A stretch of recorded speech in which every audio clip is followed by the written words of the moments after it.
Hello' বন্ধুসকল, স্বাগতম জনাইছোঁ আপোনালোকক আমাৰ এটি অন্য ভিডিঅ'লৈ। আজিৰ ভিডিঅ'টোত আমি আলোচনা কৰিম কিতাপ পঢ়াৰ 4টা উপকাৰিতাৰ বিষয়ে। কিতাপ পঢ়াটো এটা বহুত ভাল অভ্যাস। কিতাপে এজন ব্যক্তিৰ জীৱন সম্পূৰ্ণৰূপে সলনি কৰি দিব পাৰে। কিতাপ পঢ়াৰ 1 নম্বৰ উপকাৰিতাটো হ'ল নতুন জ্ঞান সংগ্ৰহ।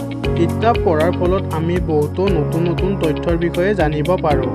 আমি বহুতো নজনা কথা শিকিব পাৰোঁ। এজন ব্যক্তিৰ জীৱন কাহিনী, সফলতাৰ কাহিনী আদি আমি কিতাপৰ যোগেদি জানিব পাৰোঁ। এইসমূহ সফলতাৰ কাহিনী, জীৱনৰ কাহিনী পঢ়ি আমি আমাৰ জীৱনটোকো ঠিক তেনেদৰে গঢ়িব পাৰোঁ। কিতাপ পঢ়াৰ 2 নম্বৰ উপকাৰিতাটো হ'ল কমিউনিকেশ্যন স্কিল বঢ়ায়। কিতাপ পঢ়িলে স্মৃতিশক্তি বঢ়াৰ লগতে কমিউনিকেশ্যন স্কিলো বঢ়ায়। কাৰণ আপুনি যেতিয়া ইংৰাজী বা অসমীয়া ভাষাত কিতাপ পঢ়িব, তেতিয়া লাখ শব্দ আপোনাৰ মনৰ ভিতৰত থাকি যাব আৰু আপুনি যেতিয়া কাৰোবাৰ লগত কমিউনিকেশ্যন কৰিব, তেতিয়া সেই শব্দবোৰে আপোনাক ভাল কমিউনিকেশ্যন কৰিবলৈ সহায় কৰিব।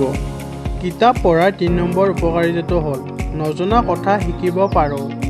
আমি নজনা বহুতো কথা কিতাপৰ পৰা শিকিব পাৰোঁ। আমি যদি কিবা এটা বিষয়ত একো নাজানো, তেতিয়াহ'লে সেই বিষয়ৰ কিতাপ পঢ়ি আমি সেই বিষয়টোত পাৰ্গত হ'ব পাৰোঁ। আৰু 4 নম্বৰ উপকাৰিতাটো হ'ল কিতাপে সফলতাত সহায় কৰে।